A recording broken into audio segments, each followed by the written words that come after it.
Learning is fun with K-12 lessons. Aral Program! Don't forget to subscribe! Si Ella at ang masayang araw sa Barangay Esperanza ni Enrico Lee E. Suarez. Sa Barangay Esperanza, masiglang gumising si Ella sa tunog ng orasan. Sabado noon at may gaganaping aktibidad sa plaza, ang araw ng barangay. Mama, handa na ba ang mga inumin at ensaymada para sa ating handaan? Tanong ni Ella. Oo anak, sagot ni Mama. Isama mo na ring dalhin ang mesa at silya sa plaza. Nagmamadaling lumabas si Ella, dala ang mga gamit. Pagdating sa plaza, sinalubong siya ng kanyang mga kaibigan na sina Isko at Mira. May sayawan daw mamaya, sigaw ni Isko habang hawak ang mahabang banderitas na kanilang isasabit. Sa gitna ng kasiyahan, dumating si Kapitan Andres. Salamat sa inyong masigasig na pagtulong mga bata, sabi niya. Ang barangay ay umuunlad dahil sa ating pagkakaisa. Nagkaroon ng sayawan, masayang laro at sabay-sabay na kainan. Lahat ay inimbitahan, bata man o matanda. Ang saya talaga sa Barangay Esperanza, bulong ni Ella. Gusto kong maging leader balang araw at ipagpatuloy ang ganitong gawain. Sagutin natin! Ano ang okasyong ipinagdiwang sa Barangay Esperanza?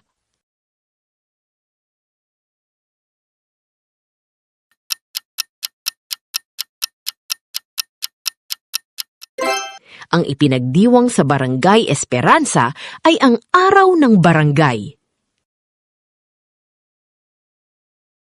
Paano ipinakita ni Ella ang kanyang pagtulong sa paghahanda para sa pagdiriwang?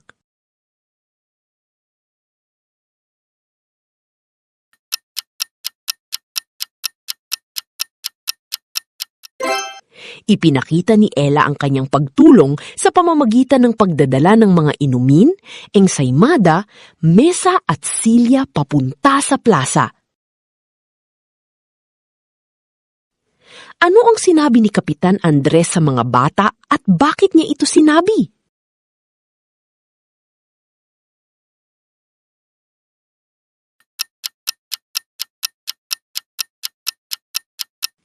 Sinabi ni Kapitan Andres, salamat sa inyong masigasig na pagtulong mga bata. Ang barangay ay umuunlad dahil sa ating pagkakaisa. Sinabi niya ito upang pasalamatan at purihin ang mga bata sa kanilang pagtutulungan. Bakit nasabi ni Ella na gusto niyang maging leader balang araw?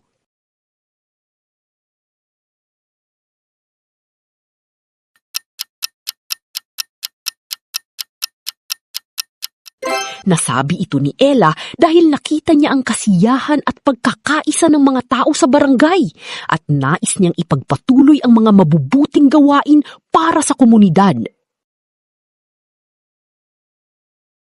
Sa iyong palagay, paano nakakatulong ang mga ganitong pagdiriwang sa pagkakaisa ng mga tao sa barangay?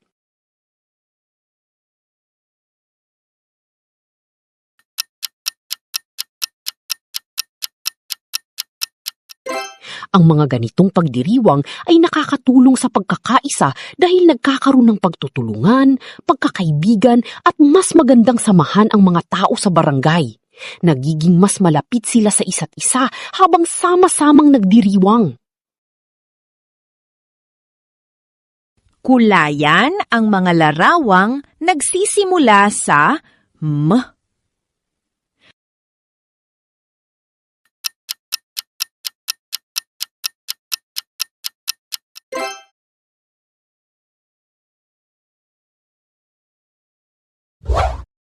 Pagsamahin ang mga pantig upang makabuo ng salita.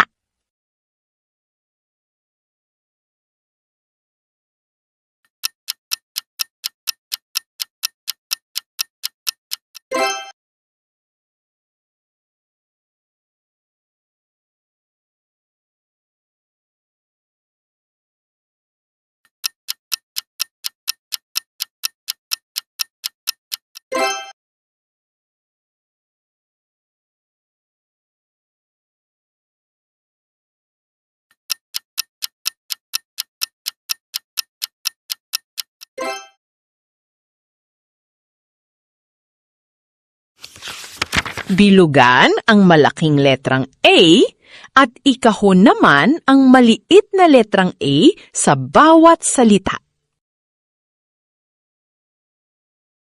Do you need more time? I-pause mo lang ang video.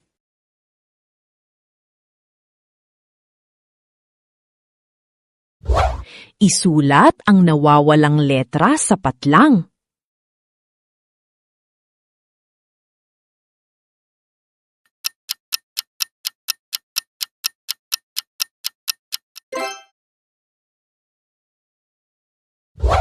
Lagyan ng check ang larawang nagsisimula sa tunog na O.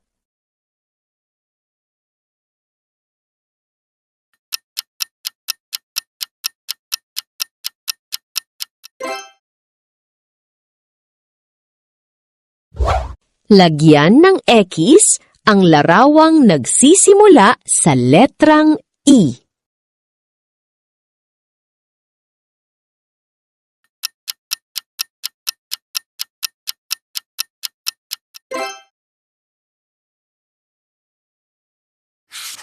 Basahin ang bawat pantig hanggang mabuo ang isang salita.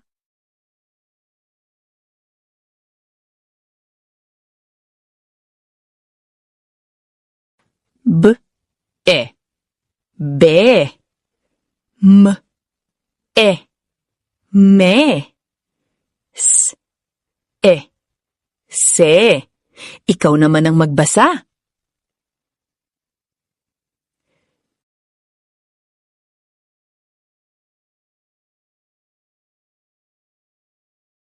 Magaling! B, B, bebe. A, B, abe. Ikaw naman ang magbasa.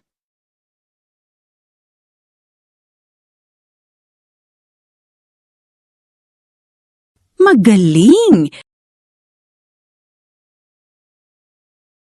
Me-sa, mesa. Se, se.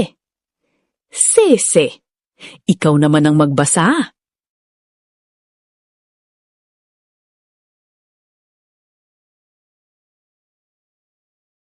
Magaling! Ba, e. Babae.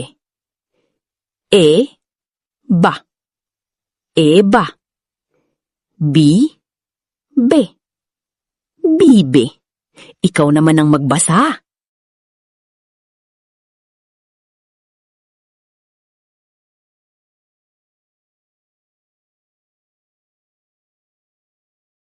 Magaling!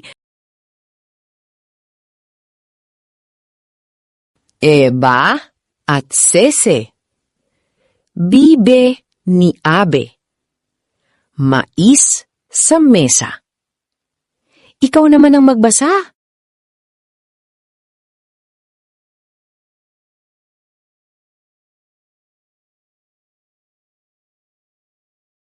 Magaling! Sundan ang susunod na aralin. Thanks for watching! Don't forget to subscribe!